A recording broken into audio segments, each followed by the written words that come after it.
Hello बच्चों, I am Rashmi your maths teacher. तो इस वीडियो से शुरू करते हैं हम question number 14। Find equation of line through the point 0,2। तो आप उस लाइन की इक्वेशन फाइंड करके बताओ। एक तो 0,2 से पास हो रही है, ठीक है, तो ये पासिंग पॉइंट है, इस पॉइंट से वो पास हो रही है। And making an angle of 2π/3 with the positive x axis. क्या कहा है उसने? ये जो लाइन है ये इस पॉइंट से तो पास हो रही है और पॉजिटिव एक्स एक्सिस के साथ में 2π/3 एंगल बना रही है। तो पॉजिटिव एक्स एक्सिस कौन सी हो गई? ये आपका ओरिजिन हो गया, यहां से लेके यहां तक पॉजिटिव एक्स एक्सिस होती है, यहां से लेके यहां तक नेगेटिव एक्स एक्सिस होती है, यहां से लेके यहां तक वाई एक्सिस जो होता है वो पॉजिटिव वैल्यू लेके चलता है और इधर से लेके इधर तक नेगेटिव लेके चलता है, ठीक है। तो राइट साइड जो होती है वो पॉजिटिव एक्स एक्सिस होती है। तो एक पॉइंट ले ले 0,2, तो एक्स 0 कहाँ होता है? वाई एक्सिस पे होता है, तो ये आपका, और 2 के लिए वर्टिकली हम चलिए तो ये पॉइंट मुझे यहां पर मिल गया। ये कहा हो गया? 0,2 हो गया। अब ये देखो, यहाँ एक पॉइंट है, इस अकेले पॉइंट से इनफाइनाइट लाइंस पास हो सकती है, लेकिन हमें ऐसी लाइन यहाँ पे ड्रॉ करनी है जो इस पॉजिटिव एक्स एक्सिस के साथ में 2π/3 एंगल बना रही हो। तो 2π/3 होता कितना है? ये 2/3, पाई की जगह पे आप 180 डिग्री रख दो, तो ये इससे कैंसिल किया, 60 हो गया, 60 × 2 यानी कि ये 120 डिग्री एंगल यहाँ पे बन रहा है। तो ऑब्वियसली ये लाइन आपकी, वैसे तो आपको कहा एक्स एक्सिस के साथ बनेगी, और मैंने आपको पहले ही कहा था कि ऑब्ट्यूज एंगल बन रहा है तो लाइन इस तरह से बनती है आपकी। ओके, तो ये लाइन हमने ड्रॉ कर दी, ये यहाँ पे 2π/3 यानी कि 120 डिग्री का एंगल बना रही है। Also find the equation of line parallel to it and crossing the y axis at a distance of 2 unit below the origin. तो ये हम बाद में करते हैं, ये क्वेश्चन का दूसरा पार्ट है, अभी हम क्वेश्चन का फर्स्ट पार्ट करते हैं, उसके बाद हम यहां से देखेंगे, क्योंकि अभी आपको इस इक्वेशन की लाइन, इस लाइन की इक्वेशन बनाने के लिए इनफ इंफॉर्मेशन यहाँ पे दी हुई है। हम इजिली यहाँ पे इसकी लाइन की इक्वेशन बना सकते हैं। कैसे? एक पॉइंट दिया हुआ है, एक आपको एंगल दिया हुआ है, तो पॉइंट हमारे पास है, एंगल से हम स्लोप फाइंड कर लेते हैं। कौन सा फॉर्मूला लगा के? m = tan theta. तो पॉइंट हमें मिल गया, स्लोप इस एंगल की हेल्प से मिल जाएगा, तो पॉइंट स्लोप फॉर्मूला लगा के और हम इस लाइन की इक्वेशन यहाँ पे क्या करेंगे? बना लेंगे। ये तो बहुत सिंपल क्वेश्चन पूछा, डायरेक्ट क्वेश्चन है, आपके पास पॉइंट है, स्लोप है, पॉइंट स्लोप फॉर्मूला लगाओ, लाइन की इक्वेशन ले लो, ठीक है। तो equation of line L1 passing through this point and making an angle of 120 degree with positive x axis. तो पॉइंट स्लोप फॉर्मूला लगा दिया, y - y1 = m x - x1। तो यहां हमारे पास x1 y1 तो है, x1 कौन है आपका? यहाँ पे हमने ये ले लिया 0, और y1 कौन है? यहाँ पे आपका 2 है, लेकिन m हमें यहाँ पे कैलकुलेट करना पड़ेगा किस फॉर्मूले से? m = tan theta. तो थीटा कितना है यहाँ पे? 120 डिग्री। तो अगर हमारे पास अभी m नहीं है, पहले हम m कैलकुलेट करके लाते हैं, उसके बाद इसमें वैल्यू यहाँ पर पुट करते हैं। तो m = आपका यहाँ पर हो गया tan 120 डिग्री। तो tan 120 डिग्री की तो हमारे पास वैल्यू होती नहीं है, तो हम यहाँ पे क्या करते हैं, फिर से हमारे क्वाड्रेंट के पास यानी चैप्टर 3 के पास चलते हैं इसकी वैल्यू को लेकर के आने के लिए। तो ये फर्स्ट क्वाड्रेंट होता है, यहाँ पे 0 से लेकर के 90 तक की वैल्यू होती है। इस फर्स्ट क्वाड्रेंट में ना 0 से 90 के बिटवीन होती है, 0 और 90 एक्सिस पे हो गया, और यहाँ पे 90 से लेके 180 के बीच की वैल्यू होती है। तो 120 डिग्री आपको कहाँ मिलेगा? यहाँ पर मिलेगा। तो इस 120 को वैल्यू को लाने के लिए हमारे पास दो तरीके हैं, या तो हम इस वाले एक्सिस की हेल्प से जाएं, तो ये आपका यहाँ पे 120 कितना आएगा? 90 प्लस कितना हो जाएगा? 30 हो जाएगा। और अगर इस एक्सिस के थ्रू जा रहे हैं तो यहाँ पे क्या हो जाएगा? 180 डिग्री माइनस कितना करोगे? 60 करोगे। तो हम ऐसे भी कर सकते हैं और ऐसे भी कर सकते हैं, ठीक है। तो मैं यहाँ पे 120 को क्या लिख लेती हूँ, दोनों तरीके से बता देती हूँ। tan 90 डिग्री प्लस 30 भी आपका 120 होता है, और आपका tan 180 माइनस 60 भी आपका 120 होता है। 120 देखो, इसको सॉल्व करो, इसको सॉल्व करो, यही आ रहा है। अब tan 90 प्लस थीटा क्या होता है? देखो 90 प्लस थीटा आपका सेकंड क्वाड्रेंट में आ रहा है, तो सेकंड क्वाड्रेंट में आपका tan यहाँ पे क्या होता है? नेगेटिव होता है। ये वैल्यू भी सेकंड क्वाड्रेंट में आ रही है, ये भी सेकंड में आ रही है। तो यहाँ पे आपका सिर्फ साइन और कॉसेक पॉजिटिव होता है, यहाँ सारे पॉजिटिव होते हैं, 6 के 6 आपके यहाँ पे पॉजिटिव होते हैं, यहाँ से 2 पॉजिटिव होते हैं, साइन एंड कॉसेक। तो tan चाहे इधर से आए चाहे इधर से, आपकी वैल्यू नेगेटिव ही रहेगी, लेकिन इस एक्सिस पे आपके एंगल चेंज होती है, ये रेशियो जो है ना वो चेंज होता है। tan 90 प्लस थीटा यहाँ पे क्या हो जाएगा? माइनस, क्योंकि tan नेगेटिव है तो यहाँ पे कॉट भी नेगेटिव होता है। तो tan 90 प्लस थीटा यहाँ पे क्या हो जाता है? माइनस का कॉट थीटा, तो ये आपका कॉट 30 डिग्री हो गया। और यहां से अगर हम जाते हैं तो tan 180 माइनस 60, तो ये आपका माइनस, यहाँ पे इस एक्स एक्सिस पे चेंज नहीं होता है, तो ये माइनस का tan 60 डिग्री रहेगा। अब चाहे कॉट 30 की बात करो या फिर tan 60 की बात करो, वैल्यू एक ही होती है, √3। तो माइनस का रूट 3 हो गया और यहां से भी आपको माइनस का रूट 3 आ गया। तो जो वैल्यू जैसी मर्जी जैसे सॉल्व करो सेम आंसर आने वाला है। तो नाउ अब हम इस फॉर्मूले में वैल्यू रख लेते हैं। तो ये आपका यहाँ पे क्या हो गया, y माइनस y1 कितना है आपका यहाँ पे 2 है, इक्वल टू m कितना आया, तो ये माइनस का रूट 3 आया, और x माइनस x1 कितना है, तो x1 आपका यहाँ पर कितना है 0। ये वैल्यू रख दिया। अब इसको सॉल्व कर लो, y minus 2 equal to minus का रूट 3x, ये तो 0 से मल्टीप्लाई होकर तो 0 हो जाएगा, बस अब इसको उधर लेके चले जाते हैं। तो ये हो गया root 3x plus y minus two equal to 0। This is the required equation of line L1। तो ये तो हमारे क्वेश्चन का फर्स्ट पार्ट हो गया जहां पे हमने लाइन की इक्वेशन फाइंड कर ली। नाउ सेकंड पार्ट, अब यहां पे देखो, also find the equation of line parallel to it, यानी कि आपको एक और लाइन की इक्वेशन फाइंड करनी है जो इसके क्या हो, पैरेलल हो। तो पैरेलल हो तो क्या ऐसे रैंडम थोड़ी ना बना देंगे कहीं पर भी। और एक और कंडीशन आपको दी हुई है, and it crossing the y axis, y axis ये पूरी है, तो crossing the y axis at a distance of 2 units below the origin. तो ये ओरिजिन है, तो ये बिलो हो गया, ये अबोव वाला पार्ट हो गया। तो बिलो द ओरिजिन और 2 यूनिट की डिस्टेंस, तो ये 1 यूनिट हो गया, ये 2 यूनिट हो गया। तो यहां से वो लाइन आपकी पास हो रही है, यहां से, तो इसके कोऑर्डिनेट कितने हो जाएंगे, देखो वाई एक्सिस पे x 0 होता है, और यहां से यहां तक की डिस्टेंस कितनी है, -2। नेगेटिव यहाँ पे क्या इसको दिखा रहा है, डायरेक्शन को दिखाता है कि ये बिलो साइड है, और प्लस होता तो ऊपर की साइड होता। तो ये हमारा यहां पर हो गया। अब इस लाइन से पास, इस पॉइंट से पास होने वाली उस लाइन की इक्वेशन बनानी है जो इस लाइन के क्या है, पैरेलल है। अब पैरेलल है तो हम यहां पे इजीली पैरेलल लाइन बना लेंगे। तो ये रही हमारी लाइन L2 और इसकी हमें इक्वेशन बनानी है।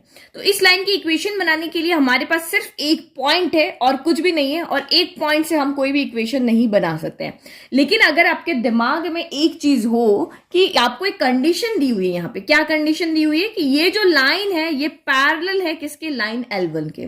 तो जब दो लाइन आपस में पैरेलल होती है तो जो इसका स्लोप होगा वही इसका स्लोप होगा, ये आपको पहले से पता है ना। जब दो लाइन पैरेलल होती है तो m1 इक्वल टू m2 होता है, जब दो लाइन परपेंडिकुलर होता है तो m1 into m2 equal to -1 होता है। तो यहाँ पे दोनों लाइन आपकी पैरेलल है, तो इसका ये जितना एंगल बना रही होगी, ये जितनी एक्सिस के साथ झुकी होगी, ये भी उतनी ही झुकी होगी, ये भी एक्स एक्सिस के साथ इतना ही एंगल बना रही होगी, क्योंकि हमारे पास तो प्रॉपर्टी है ये वाली, हमने पढ़ा है हमारी आइडेंटिटी, उसके इंट्रोडक्शन के अंदर हमने पढ़ा है ना।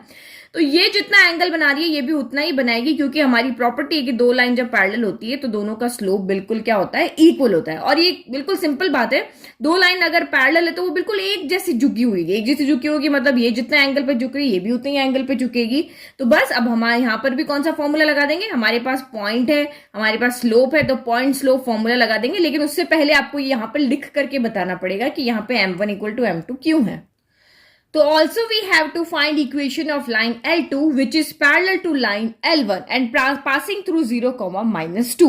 तो क्योंकि दोनों लाइन आपस में क्या है, पैरेलल है, तो since both lines are parallel so m1 equal to m2। तो that means slope of line L1 जो है वो slope of line L2 के इक्वल होगा। तो L1 का स्लोप हमारे पास कितना था, -√3 था ना, तो ये इसका भी उतना ही हो जाएगा। तो अब हमारे पास यहाँ पे क्या है, एक पॉइंट है और एक हमारे पास स्लोप है, उस लाइन का स्लोप भी है, उस लाइन का पॉइंट भी है। तो पॉइंट स्लोप फॉर्मूला लगा के हम यहाँ पे उस लाइन की इक्वेशन बना लेंगे। तो ये आपका x1 हो गया, ये y1 हो गया, और ये आपका यहाँ पे क्या हो गया, m2 हो गया। तो बस वैल्यू पुट करो, यहाँ पे m1 था ना, यहाँ m1 था, यहाँ m2 ले लेते हैं। तो ये आपका यहाँ पे कितना हो गया, y माइनस y1। तो आप यहाँ पे देखो, इसमें यहाँ पे पहले वाले का स्लोप हमने m ही लिया होता ना, तो m ही ले लेते हैं इसको, m इक्वल टू m2 कर देते हैं। तो नाउ अब आपका यहाँ पे कितना हो गया, y माइनस y1। तो y1 कितना है आपका यहाँ पे -2 है, इक्वल टू m2 कितना आया, -√3 आया, और x माइनस यहाँ पे आपका कितना हो गया, तो ये आपका यहाँ पर हो गया 0। नाउ बस इसको सॉल्व करो, y माइनस माइनस प्लस हो जाएगा, तो y plus 2 equal to -√3x हो जाएगा। बस अब इसको उधर लेके चले जाओ, तो √3x उधर चला गया, plus y plus 2 equal to 0। This is the required equation of line which is parallel to the line L1। तो बहुत सिंपल क्वेश्चन था, ऐसा कुछ नया नहीं था। बस ये जो पैरेलल वाली प्रॉपर्टी अगर आपको पता है तो आप बहुत इजीली इस क्वेश्चन को सॉल्व कर लोगे। बस स्टेप बाय स्टेप पढ़ते रहो और आंसर आप यहाँ पे निकालते रहो। नाउ नेक्स्ट क्वेश्चन नंबर 15 हमारा क्या कह रहा है, the perpendicular from the origin to a line meets it at a point -2, 9, find the equation of the line. तो 2-3 बार पढ़ो अगर नहीं समझ में आता है, लेकिन घबराने की जरूरत नहीं, आराम से कोई भी क्वेश्चन है फॉर्मूला याद है तो कहीं भी प्रॉब्लम की दिक्कत नहीं है। तो इसने क्या कहा है, द परपेंडिकुलर ड्रॉ करना है, कहां से, फ्रॉम द ऑरिजन से, आपको ऑरिजन से एक परपेंडिकुलर ड्रॉ करना है, कहीं भी ड्रॉ कर सकते हो, चारों क्वाड्रेंट में से कहीं भी ड्रॉ कर सकते हो। तो आपने परपेंडिकुलर ऑरिजन से ड्रॉ किया टू अ लाइन, किसके ऊपर, एक लाइन के ऊपर, एक लाइन के ऊपर आपको एक परपेंडिकुलर ड्रॉ करोगे, तो ये जो परपेंडिकुलर वाली लाइन होगी ये इस लाइन को कहां पर मिलेगी, -2,9 पर मिलेगी। तो find the equation of line, हमें इस लाइन की इक्वेशन यहां पे फाइंड करके बतानी है, जिसकी हमें कोई भी कंडीशन यहां पे दी हुई नहीं है। आपको क्या कहा है, बस एक लाइन है, उसके ऊपर आप परपेंडिकुलर से ऑरिजिन ड्रॉ करो, वो इस पॉइंट पे जाकर के मिलेगी। तो ये दोनों, ये वाला जो पॉइंट है ना वो दोनों के लिए कॉमन है। देखो मैं एक रैंडम कोई भी लाइन ड्रॉ कर लेती हूँ।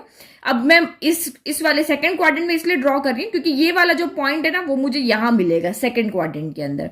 तो ये पहले हम इस पॉइंट को प्लॉट कर लेते हैं, ये पॉइंट कहाँ होगा, तो -2,9 है, तो x आपका -2 हो गया, y आपका 9 हो गया, तो ये लगभग यहाँ पे पॉइंट मुझे मिलेगा। ये पॉइंट मेरा यहाँ पे क्या होगा, -2,9। तो ये जो लाइन है ये आपकी इस पॉइंट से पास हो रही है, क्योंकि इस पॉइंट से पास होगी तभी तो ये ऑरिजिन से जाकर के इस पे मिलेगा, ये कॉमन पॉइंट हुआ ना, ठीक है। तो ये लाइन मैंने यहां पे ड्रॉ कर ली। अब आपको ऑरिजिन से एक परपेंडिकुलर इस पे ड्रॉ करना है, लेकिन वो परपेंडिकुलर कहां पे मीट कर रहा है, इस वाले पॉइंट पे। तो ऑब्वियसली ये लाइन भी आप ड्रॉ कर लोगे इजीली, ये आपकी यहां से लेकर के यहां तक, ये इस पे यहां से क्या है, परपेंडिकुलर है, तो ये मैंने यहां पे इस तरह से ड्रॉ कर दिया। और ये इसके साथ में कितने डिग्री का एंगल बना रहा है, यहाँ पे 90 डिग्री का एंगल बना रहा है। तो ये दोनों क्या एंगल हो गए, 90 डिग्री के हो गए। तो ये ऑरिजिन से ड्रॉ किया, तो ऑरिजिन के कोऑर्डिनेट क्या होते हैं आपके, 0, x भी 0, y भी 0। तो अब आपको इस लाइन L1 के कोऑर्डिनेट यहां पे फाइंड करके बताने हैं। तो दो लाइन है हमारे पास, एक है हमारे पास L1 और दूसरी है हमारे पास ये वाली लाइन L2। तो बस अब आपको इस लाइन की इक्वेशन बनानी है। तो एक पॉइंट तो हमें यहां पर दिया हुआ है, ये लाइन के ऊपर एक पॉइंट हमें पता है। अब लाइन की इक्वेशन बनानी है हमें, तो हम कैसे बनाएंगे, क्या करें, सोचो, अब आप खुद सोचो। तो आप यहाँ पे देखो, मैंने आपको क्वेश्चन में कहा था कि जब ये परपेंडिकुलर वर्ड आता है तो आपको यहाँ पर वो जो नॉर्मल फॉर्मूला वाला नहीं था, यहाँ पे क्या था, x cos omega plus y sin omega equal to p।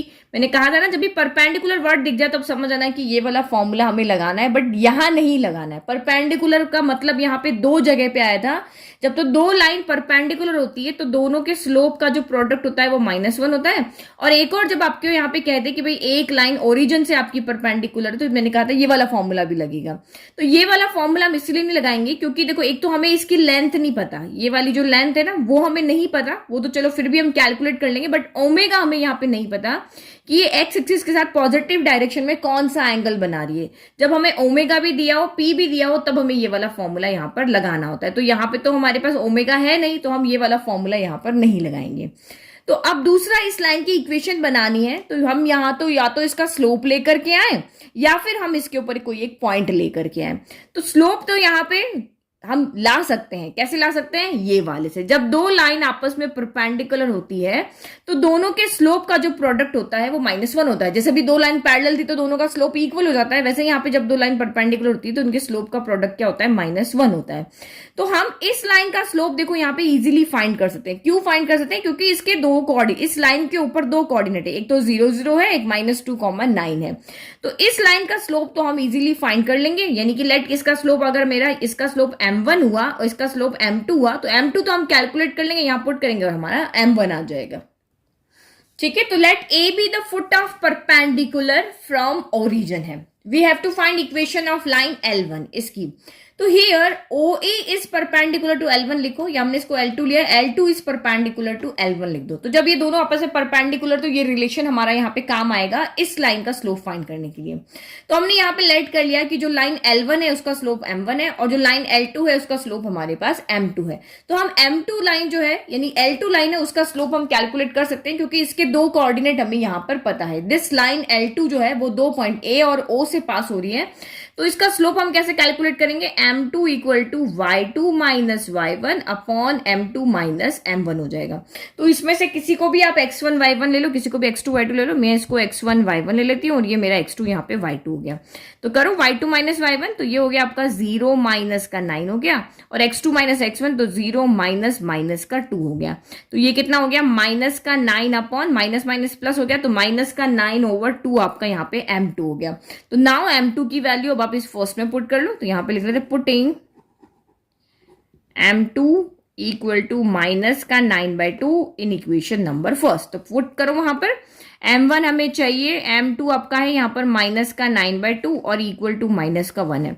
तो दिस एम्प्लाइज आपका यहाँ पे m1 कितना हो जाएगा, माइनस का 1 यहाँ पे एज इट इज है, मल्टीप्लाई बाय 2 डिनोमिनेटर का न्यूमरेटर में चला जाएगा और माइनस का 9 हम इधर ले आते हैं। तो ये मेरा यहाँ पे माइनस का 9 हो गया, तो माइनस से तो माइनस कैंसिल हो गया और 2/9 यहाँ पे इसका स्लोप हो गया। तो यानी कि जो m1 मेरा आ रहा है वो कितना आ रहा है, 2/9 आ रहा है। तो हमारे पास इस लाइन का स्लोप आ चुका है, इस लाइन का स्लोप हमारे पास कितना आ गया है अब, 2/9 हो गया। तो इस लाइन का एक पॉइंट पता है, एक हमें स्लोप पता है, तो वही पॉइंट स्लोप फॉर्मूला लगा के और हम इसका इक्वेशन बना लेंगे। तो नाउ m1 हमें यहां पर मिल चुका है। तो now equation of line passing through a -2,9 से पास हो रही है जिसका स्लोप 2/9 है, तो पॉइंट स्लोप फॉर्मूला लगा दिया। ये आपका x1 हो गया, ये y1 हो गया, और ये आपके पास फॉर्मूले में m1 की वैल्यू, तो m1 रख लेते हैं। तो ये क्या हो गया, y माइनस y1, y1 कितना है आपके पास यहाँ पर 9 है, और m1 कितना है, तो 2/9 है, और ये x माइनस x1 तो कितना है, ये आपका माइनस का 2 है। तो बस इसको सॉल्व करो, y माइनस 9 इक्वल टू, ये 9 हम इधर लेके चले जाते हैं, तो ये 9 आपका इधर आ गया, और 2 हम यहीं पे रखते हैं, और ये x माइनस माइनस का ये हो गया प्लस, x प्लस यहाँ पे कितना हो गया, 2 हो गया। 9 को अंदर लेके जाओ, तो 9 इंटू वाई आपका यहाँ पे 9y हो गया, माइनस 9 9 जा 81 हो गया, equal to 2 into x, 2x हो गया, और 2 इंटू 2 यहाँ पे 4 हो गया।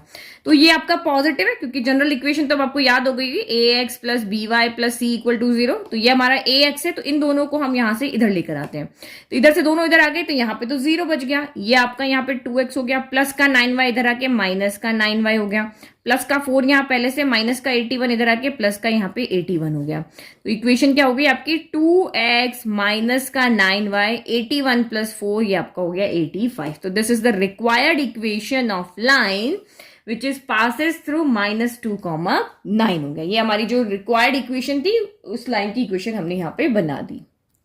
तो नाउ क्वेश्चन नंबर 16 और 17 बहुत अच्छे से समझना, क्योंकि ये एक वर्ड प्रॉब्लम जैसा है, तो बिल्कुल आपके रियल लाइफ में जैसे हम क्वेश्चंस देखते हैं बिल्कुल वैसे ही हैं, जो प्रैक्टिकल प्रॉब्लम्स होती है वैसे ही हैं।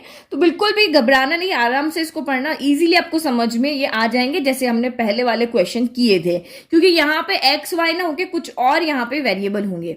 तो क्वेश्चन देखो, the length L in centimetre, जो लेंथ आपको यहाँ पे दी हुई है L, वो किस में दी हुई है, सेंटीमीटर में, और ये लेंथ किसकी है, एक कॉपर रॉड की है। कौन है, एक कॉपर रॉड है जिसकी लेंथ L है, इज अ लीनियर फंक्शन। ये क्या है, तो ये जो लेंथ L है कॉपर रॉड की, ये लीनियर फंक्शन बना रही है किसके साथ में, of its Celsius temperature C के साथ में। यानी जैसे हमारी लीनियर इक्वेशन किस में होती है, एक्स एंड वाई में होती है ना, एक्स एंड वाई में क्या लीनियर इक्वेशन है। लीनियर इक्वेशन का मतलब क्या होता है, चाहे वेरिएबल कितने भी हो, लेकिन डिग्री हमेशा यहाँ पे क्या होती है, इनकी एक ही होती है, ax plus by plus c equal to 0। तो लीनियर एक फंक्शन आपके पास जब भी आता है तो आप समझ लो कि हमारे पास स्ट्रेट लाइन का ही ये क्वेश्चन है, क्योंकि x की डिग्री भी 1, y की डिग्री भी 1, तो ये लीनियर इक्वेशन इन 2 वेरिएबल है। अगर सिर्फ यहाँ पे हो कि ax plus b equal to 0, तो ये लीनियर इक्वेशन इन 1 वेरिएबल है। तो आपको यहाँ पे क्या दी हुई है कि एक लीनियर इक्वेशन है, एक लीनियर फंक्शन है जो किसमें है, L एंड C में है। तो यहाँ पे हम ऐसे ही करते हैं, x की वैल्यू रखते हैं, y की वैल्यू लेकर के आते हैं, तो यहाँ पर भी कुछ ऐसे ही है। तो जो L है वो तो सेंटीमीटर में है, लेंथ है रॉड, और जो यहाँ पे C जो है वो इस कॉपर रॉड का क्या है, टेम्परेचर है। ठीक है, ये 2 चीजें। इन एन एक्सपेरिमेंट, अब किसी ने कोई एक्सपेरिमेंट किया कि इफ लेंथ, अब जो कॉपर की जो लेंथ है, इस कॉपर रॉड की जो लेंथ है 124.942 है, अगर ये इसकी लेंथ है, जब उसका टेम्परेचर जो है वो 20 सेल्सियस है। ये कॉपर रॉड है, आपने इसका टेम्परेचर यहाँ पे 20 सेट कर दिया, तो रॉड की जो लेंथ हो गई वो इतनी हो गई। सेकंड कंडीशन यहाँ पे दी हुई कि जब आपने ये जो लेंथ है वो 125.134 हो जाएगी, इससे देखो बड़ी हो गई ना, जब आपने इसका टेम्परेचर बढ़ा दिया, कितना बढ़ा दिया, 110 डिग्री कर दिया। तो जब आपने ये कॉपर रॉड थी, इसका टेम्परेचर 20 सेल्सियस रखा तो ये लेंथ थी। जब आपने इस कॉपर रॉड का टेम्परेचर 110 सेल्सियस रखा तो ये इसकी लेंथ बढ़ गई। क्योंकि ये तो सब बेसिक नॉलेज है, सभी जानते हैं कि कोई भी मेटल है अगर हम उसका टेम्परेचर बढ़ाएंगे तो वो लेंथ में धीरे धीरे क्या होती है, बड़ी होती जाती है। Express L in terms of C, तो यहां पे जैसे एक्स और वाई की टर्म में इक्वेशन है, तो यहां पे आपको एल एंड सी में एक इक्वेशन बना के बतानी है। ऐसी इक्वेशन बनानी है जो इन पॉइंट को सेटिस्फाइड करे, मतलब ये पॉइंट जो हो ये उस इक्वेशन के ही पॉइंट हो।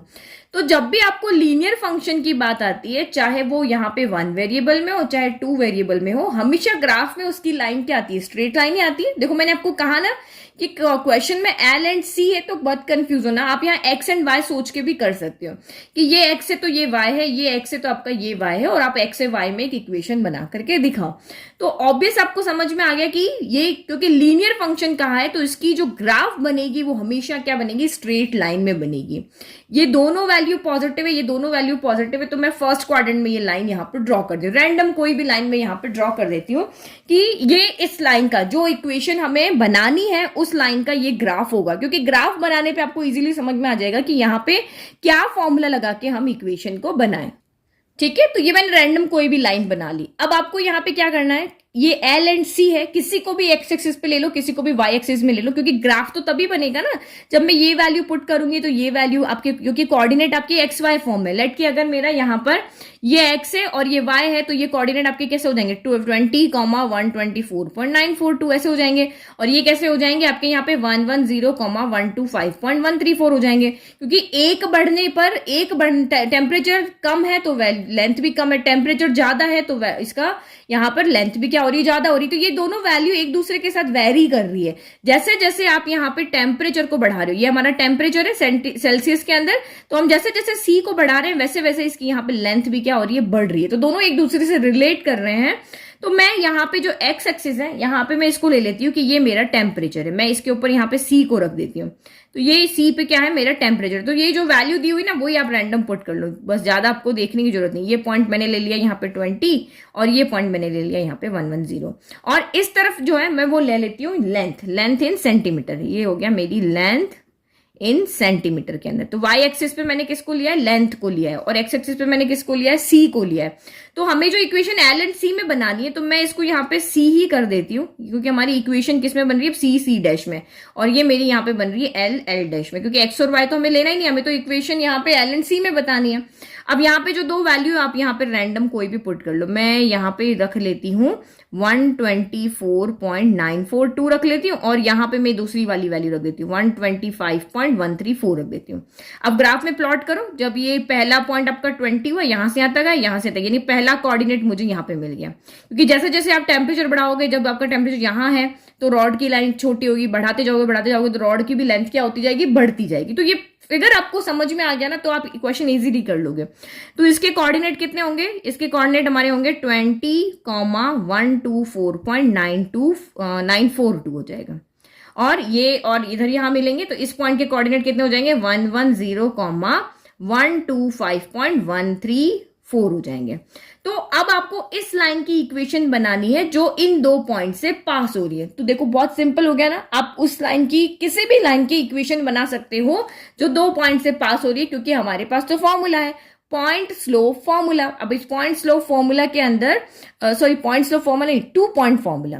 तो 2 पॉइंट फॉर्मूला मास्टर फॉर्मूला ही देख लो चाहे हमारा, उससे भी आप पॉइंट स्लोप से भी आप फाइंड कर सकते हो। लेकिन अगर आपको 2 पॉइंट दिए तो आपके दिमाग में आप वर्ड्स के अकॉर्डिंग देखो कि 2 पॉइंट दिया हुआ है तो 2 पॉइंट फॉर्मूला हमें यहाँ पे यूज करना है। तो 2 पॉइंट फॉर्मूला हमारा क्या होता है, 2 पॉइंट फॉर्मूला होता है हमारा लाइन इक्वेशन की लाइन फाइंड करने के लिए y minus y1 equal to जो m होता है उसकी जगह हम वैल्यू पुट करते हैं y2 minus y1 upon x2 minus x1, और ये x माइनस x1। तो इस फॉर्मूला से हम इस लाइन की इक्वेशन बना लेंगे। हमारे पास x1 y1 है, हमारे पास x2 y2 है, बस हो गया हमारा सारा कंसेप्ट क्लियर। अब आपको इक्वेशन बनानी थी, इसीलिए बस ये 2 पॉइंट मेथड लिया और हम यहाँ पे इक्वेशन को बना लेंगे।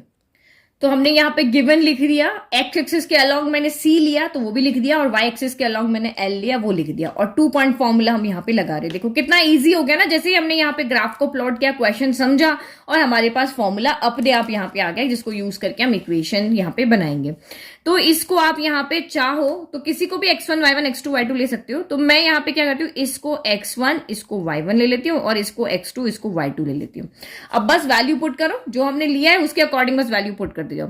तो ये y माइनस y1 कितना है, तो 124.942 है, equal to y2 minus y1, तो दिस माइनस दिस हो जाएगा, तो 125.134 minus 124.942 divided by x2 minus x1, तो ये हो गया 110 माइनस का 20 हो गया, और इधर क्या आएगा x माइनस x1, तो x1 कितना है आपका यहाँ पर 20 है, ये x1 है ना 20, ये हो गया।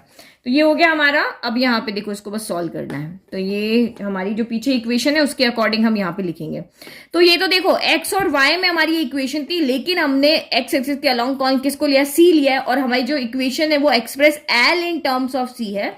तो अब हम यहाँ पे x की जगह पे क्या रख देंगे, x की जगह पे हम रख देंगे c, और y की जगह पे हम यहाँ क्या रख देंगे, l रख देंगे, क्योंकि हमारा ग्राफ भी l एंड c में ही बना हुआ है ना। तो एक बार आपने जो फॉर्मूले की फॉर्म में उसमें हमने यहाँ पे लिख दिया। अब आप यहाँ पे रखो, यहाँ l रख लो, माइनस का 124.942, सीधा भी रख सकते हो, फॉर्मूले के बाद ये लाइन ना लिख के यहाँ पे सीधा l और c भी रख सकते हो। तो इक्वल टू, इसमें से इसको जब आप सब्ट्रैक्ट करोगे तो ये आएगा 0.192 आएगा, और 110 में से 20 गया तो ये आपका यहाँ पे कितना आ गया, 90 हो गया, और ये कितना हो गया, c माइनस का 20 हो गया, क्योंकि अब मैं कहा है कि इक्वेशन l एंड c की फॉर्म में बनानी है। तो बस जो पीछे आंसर दिया हुआ है आपको तो उसके अकॉर्डिंग ही देखना है ना। तो वहां पे l एज इट इज है, और ये आपका यहाँ पे सेम एज इट इज है, ज्यादा इसको सॉल्व नहीं किया है कि इसको उधर भेजा है, ऐसा कोई काम नहीं किया है, सीधा का सीधा यहाँ पे रख दिया c माइनस 20, और ये नेगेटिव नंबर इधर आ गया, यानी l इक्वल टू, यानी कि ये जो इक्वेशन हमारी लिखी ना वो इस फॉर्म में लिखी, y equal to mx plus c की फॉर्म में ये लिखी है equation. y equal to mx plus c जो है ये भी हमारी इक्वेशन की फॉर्म है, तो इस फॉर्म में उन्होंने पीछे आंसर लिखा हुआ है। तो 124.942 ये हमारी यहाँ पे क्या हो गई, required equation of the line. तो लाइन की इक्वेशन एल एंड सी की फॉर्म में लानी थी, हमने यहाँ पर लिख दी। तो बहुत देखो कितना इजी क्वेश्चन था, जो क्वेश्चन में कहा वो हमने यहाँ पे करके दिखा दिया जो उसने दिया था। अब देखो जो नेक्स्ट क्वेश्चन है ना, क्वेश्चन नंबर 17, वो भी ऐसे ही है, लेकिन वहां पे कुछ और फाइंड करने के लिए कहा है। यहाँ पे आपको कहा है कि एल को सी की टर्म में लिखना, दैट मीन्स इस लाइन की इक्वेशन बना करके दिखाओ, लेकिन वो एक्स एंड वाई की फॉर्म में नहीं होनी चाहिए, वो एल एंड सी की फॉर्म में होना चाहिए। तो बस हमने एक्सेस को चेंज कर लिया, जो हमने वैल्यू यहाँ ली उसको सब बस चेंज कर दिया। नहीं तो आप यहाँ पे ऐसे भी कर सकते हो, पूरा एक्स वाई में सॉल्व करो, बाद में आप इसमें एल एंड सी को पुट करके फाइनल आंसर भी यहाँ पे लिख सकते हो। नाउ लास्ट क्वेश्चन देखें इस वीडियो का। तो question is, the owner of a milk store finds that, तो एक मिल्क स्टोर है, उसका ओनर है, उसने क्या देखा, he can sell 980 litres of milk each week, यानी एक हफ्ते में वो 980 लीटर दूध क्या कर देता है, सेल कर देता है, एट ₹14 पर लीटर, यानी 14 रुपीज पर लीटर के हिसाब से वो एक हफ्ते में 980 लीटर दूध बेच देता है। एंड 1220 लीटर्स, यानी यहाँ पे क्या हो गया, 1220 लीटर्स जो मिल्क है ईच वीक वो जो है 16 रुपीज पर लीटर के हिसाब से बेच देता है। तो ये वाला दूध अलग होगा जिसकी रेट यहाँ पे क्या है, ज्यादा है, और इसकी यहाँ पे डिमांड भी ज्यादा है। देखो ये कम बिक रहा है, ये ज्यादा बिक रहा है। Assuming a linear relationship between selling price and demand, assuming a relationship between selling price demand, तो इसका कहने का मतलब यहाँ पे क्या है, जब इसकी डिमांड कम होती है दूध की तो वो रेट भी कम कर देता है, और जब डिमांड ज्यादा होती है तो वो दूध की रेट भी क्या करता है, बढ़ा देता है। तो मतलब यहाँ पे जो हमारा रिलेशन है वो किसके अंदर है, सेलिंग प्राइस और डिमांड के अंदर है। जैसे पीछे एल एंड सी के अंदर था ना, कि जैसे जैसे आप उसका टेम्परेचर बढ़ा रहे हो, हमने क्या देखा था पीछे, जैसे जैसे आप टेम्परेचर बढ़ा रहे हो रॉड की लेंथ भी यहाँ पे क्या हो रही है, बढ़ती जा रही थी। उस क्वेश्चन में ये था। अब यहाँ पे इस क्वेश्चन में यहाँ पे कह रहा है कि जैसे जैसे आपकी डिमांड बढ़ रही है, जैसे जैसे दूध की डिमांड बढ़ रही है तो वो रेट भी यहाँ पे क्या करता है, बढ़ाता जा रहा है। तो ये रिलेशन है कि एक चीज बढ़ रही है तो दूसरी भी बढ़ रही है। तो और इसके बीच में भी क्या है, एक लीनियर रिलेशनशिप है। तो लीनियर रिलेशनशिप का मतलब क्या हो गया, ग्राफ बिल्कुल स्ट्रेट लाइन में बनेगा। ठीक है, लीनियर का मतलब अभी यही समझाया था। How many litre could he sell weekly at ₹17 per litre. तो अब उसने पूछा, अब क्वेश्चन में कह रहा है कि अगर वो अपनी रेट ₹17 पर लीटर कर देता तो अब वो कितना दूध यहां पर बेचेगा। तो वहां पे तो हमें एक रिलेशन बनाना था एल और सी के अंदर, और यहां पे हमें फाइंड करके दिखाना है कि वो अब इस रेट का अगर कर देता तो कितना दूध वो बेचेगा। क्योंकि ये जो आपका जो ग्राफ बन रहा है ना, वो एक स्ट्रेट लाइन में यहाँ पे बन रहा है, क्योंकि उसने खुद ने ही कहा है कि एक लीनियर रिलेशनशिप को वो एक मेंटेन करके चल रहा है। ग्राफ इसका से टेढ़ा मेढ़ा नहीं बन रहा। लीनियर रिलेशनशिप जब भी होगी तो लाइन एकदम स्ट्रेट बनेगी। तो हम यहाँ पे कोई भी, क्योंकि ये सारी वैल्यू पॉजिटिव है, तो बिल्कुल मैं वैसे ही ग्राफ बना लेती हूँ जैसे मैंने पहले बनाया था।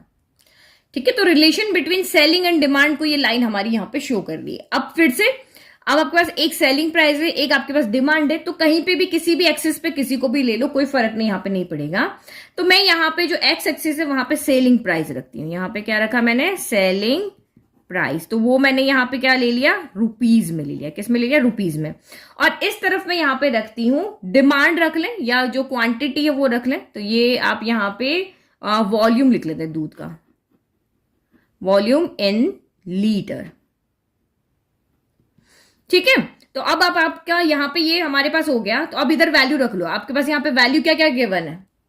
तो हमें यहाँ पे सेलिंग प्राइस जब ये दी हुई है तो ये डिमांड है, जब सेलिंग प्राइस 16 दी हुई तो ये डिमांड है, और हमें ये फाइंड करना है कि जब आपका सेलिंग प्राइस 17 रुपीज है तो अब कितने दूध की यहाँ पे डिमांड है, कितना मिल्क यहाँ पे चाहिए। तो देखो ग्राफ बना लेते हैं। सेलिंग प्राइस हमारी यहाँ है, तो मैं यहाँ पे क्या कर लेती हूँ, 14 को ले लेती हूँ। रैंडम में जो वैल्यू चाहिए वही रख लेती हूँ, और यहाँ पे मैं रख लेती हूँ 16 को, और यहाँ पे इस तरफ मैं ले लेती हूँ, यहाँ पे 980 ले लेती हूँ। यहाँ पे मैंने ले लिया 980, और यहाँ पे कुछ मैं ले लेती हूँ 1220, और यहाँ पे कुछ और ले लेती हूँ जो हमें फाइंड करना ना। क्योंकि देखो 14 पे यहाँ है, 16 का यहाँ है, तो 17 का तो और ऊपर ही होगा क्योंकि स्ट्रेट लाइन है। तो पॉइंट प्लॉट कर लो, इन दोनों पॉइंट का यहाँ पे हो जाएगा। ये पॉइंट आपका बना, अगर सेलिंग प्राइस 14 है तो डिमांड कितनी है, 980। तो ये पॉइंट मुझे यहाँ पे मिला क्योंकि एक लीनियर रिलेशन है। तो ये पॉइंट मेरा यहाँ पे क्या हो गया, रुपीज एक्स एक्सिस पे है और लीटर आपका वाई एक्सिस पे है। जब आपके यहाँ पे 16 रुपीज लीटर है तो यह पॉइंट मुझे यहाँ पे मिला। तो जब 16 रुपीज रेट है पर लीटर की, तो डिमांड जो है वो 1220 लीटर की है। अब मैं यहाँ पे 17 ले लेती हूँ क्योंकि ये हमें फाइंड करना ना। तो जब 17 रुपीज आपका यहाँ पे आ रहा है, इसको स्ट्रेट यहाँ पे देखो इस लाइन को कहाँ कट कर रहा है, वो यहाँ पे कट कर रहा है। तो एक्स की वैल्यू तो हमें यहाँ पे पता है कि 17 रुपीज पर लीटर के हिसाब से जब मिल्क जा रहा है तो डिमांड अब कितनी है यही हमें फाइंड करना है। तो मैं इसकी जगह आर ले लेती हूँ क्योंकि ये मुझे नहीं पता ना यहाँ पे कैसे आएगा। एग्जैक्ट ग्राफ बना है तो ग्राफ से आंसर मिल जाएगा, लेकिन डेटा भी तो कंप्लीट नहीं है, तो ये हमें यहाँ पे कैलकुलेट करके दिखाना है। ठीक है, ये आर हमें यहाँ पे फाइंड करके दिखाना है। तो अब ग्राफ को देख करके आपको क्या आइडिया लग रहा है कैसे हम यहाँ पे फाइंड करेंगे। तो आपने जो क्वेश्चन नंबर 16 में किया ना, आप सेम वैसा कर सकते हो कि आप यहाँ पे रिलेशन बना लो या एक इक्वेशन बना लो वॉल्यूम और सेलिंग प्राइस के अंदर। जो ये हम जनरल इक्वेशन बनाते हैं ना, ax plus b y plus c equal to 0, हम ऐसी इक्वेशन बनाते हैं जैसे अभी हमने पीछे बनाई थी एल और सी के अंदर। तो कोई भी 2 पॉइंट ले है आपके पास यहाँ पर, तो 2 पॉइंट फॉर्मूला लगा के आप वहां पे वो इक्वेशन बना लो, और बाद में जब आपको यहाँ पे x की वैल्यू तो दी हुई है तो x की वैल्यू उस इक्वेशन में पुट कर देना और y की वैल्यू इजीली यहाँ पे आ जाएगी। तो एक तरीका तो आपके पास ये हो गया। तो वो तो मैंने पहले समझा दिया, आप इजीली यहाँ पे कर लोगे। कौन सा फॉर्मूला लगा के, 2 पॉइंट फॉर्मूला, एक पॉइंट ये गिवन है, एक पॉइंट ये गिवन है, तो वहां से हो जाएगा। अब उससे भी सिंपल फॉर्मूला मैं आपको बताती हूँ जो यहाँ पे लगना चाहिए। देखो ये 3 पॉइंट है, इसमें से 2 पॉइंट की वैल्यू तो हमें दी हुई है, और तीसरे पॉइंट में यहाँ पे हमें y का कोऑर्डिनेट फाइंड करके दिखाना है। तो क्योंकि ये स्ट्रेट लाइन आपको क्वेश्चन में ही दी हुई है, क्योंकि आपको कहा है कि assuming a linear relationship, linear relationship को यहाँ पे अज्यूम करना है। दैट मीन्स कि ये लाइन आपकी स्ट्रेट होगी। अगर ये लाइन स्ट्रेट है और तीनों पॉइंट इसके ऊपर है तो दैट मीन्स तीनों पॉइंट आपके यहाँ पे क्या होंगे, कोलीनियर होंगे। देखो सारे कॉन्सेप्ट आप कहते हो ना मैम आपके दिमाग में ये चीज कैसे आती है, तो जो ग्राफ बता रहा है वही तो मैं कह रही हूँ। पीछे वाले क्वेश्चन में 2 ही पॉइंट थे तो ये वाला फॉर्मूला हम वहां नहीं लगा सकते थे, वहां में इक्वेशन बनानी थी। तो यहां हमें कोई इक्वेशन नहीं बनानी, यहां हमें सिर्फ आर फाइंड करके दिखाना है। तो इक्वेशन बना करके भी सॉल्व कर सकते हैं, और जब हमें यहाँ पे दिख रहा है कि तीनों पॉइंट आपके सेम लाइन में है तो यहां से यहां तक का स्लोप ले लो या यहां से यहां तक का स्लोप ले लो, वो आपका इक्वल हो जाएगा। मैं इन पॉइंट्स को यहाँ पे नेमिंग कर देती हूँ। ये ए है, ये B है और ये आपका यहाँ पे C है। तो slope of AB equal to slope of यहाँ पे क्या हो जाएगा, BC हो जाएगा। हमने यही वाला फॉर्मूला किया ना कोलिनियरिटी वाला, जब तीनों पॉइंट सेम लाइन में है that means they are collinear. Collinear है तो उनके स्लोप भी क्या होंगे, इक्वल होंगे, और उससे हम बहुत सिंपली कैलकुलेट करके और यहाँ पे वैल्यू को निकाल लेंगे। तो दोनों मेथड समझा दिए, दोनों में से जो आपको इजी लगता है उससे आप कर लेना।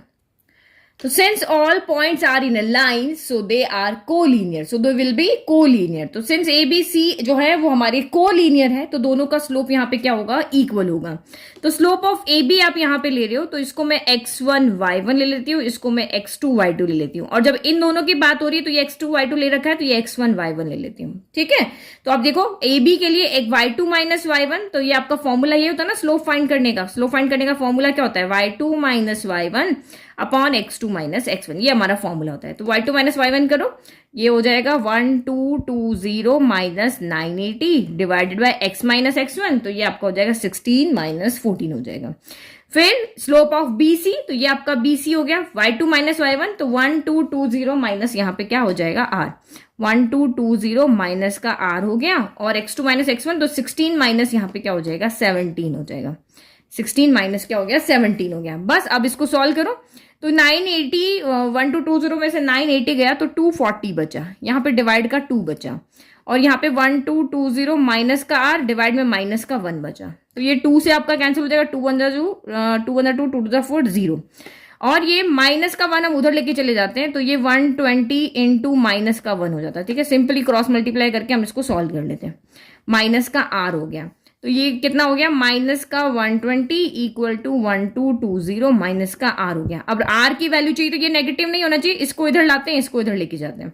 r उधर गया पॉजिटिव हो गया 1220, माइनस का 120 इधर आके प्लस का 120 हो गया, तो r आपका यहां से कितना आ गया 1340, यानी कि जो ये यहाँ पर इसने पूछा कि how many litres could he sell weekly at ₹17 litre, तो उसने 1340 लीटर्स उसने यहाँ उस दिन क्या किया है, उसकी सेल हुई है, इतना उसकी दूध की वहां पर उस दिन डिमांड थी। ठीक है, तो देखो कितना सिंपली यहाँ पर हो गया। अगर हम वो वाला मेथड लेते ना 2 पॉइंट वाला, तो पहले एक इक्वेशन बनाते आपको, क्योंकि क्वेश्चन में कहीं नहीं कहा कि आप इक्वेशन बना के दिखाओ, आपको सीधा कहा है कि आप इसके बीच में एक रिलेशन देखते हुए और इसका यहाँ पे बताओ कि रेट इतनी है तो उस दिन डिमांड कितनी होगी, कितना दूध हमें चाहिए, तो हमें बस जो चाहिए था वो सीधा फाइंड करना था, तो स्लोप वाला मेथड यहाँ पर हमने ले लिया। ठीक है, तो ये हो गया फाइनल आंसर, और ये हो गए हमारे सारे क्वेश्चन जो इस वीडियो में हमें सॉल्व करने थे। अब बचे हुए 3 क्वेश्चन ये हम कर देंगे नेक्स्ट वीडियो में खत्म, और हमारी एक्सरसाइज 10.2 भी हो जाएगी खत्म। तो बस ये वाले क्वेश्चन थोड़े डिफरेंट थे, एक जनरल प्रॉब्लम को लेकर के हमारे क्वेश्चंस थे, तो बस आपने जो ग्राफ बना लिया तो आपको इजीली समझ में आ गया कि भाई यहाँ पे कौन सा फॉर्मूला लगाएंगे। बिना ग्राफ बनाए आपको यहाँ पे समझ में नहीं आएगा, तो ग्राफ आप यहाँ पे जरूर बना करके देखना, ताकि आपके दिमाग में ही यहाँ पे आ जाएगा कि 2 पॉइंट दिए तो ये फॉर्मूला लगाना है, 1 पॉइंट एक स्लोप दिया तो ये वाला लगाना है, 3 पॉइंट कोलिनियर हो रहे तो ये वाला लगाना है, तो आप इजीली आपको वहां पे आइडिया लग जाएगा। तो आई होप आपको ऑल 4 क्वेश्चन अच्छे से समझ में आए, और प्लीज चैनल को लाइक शेयर सब्सक्राइब करना ना भूलें। Thank you.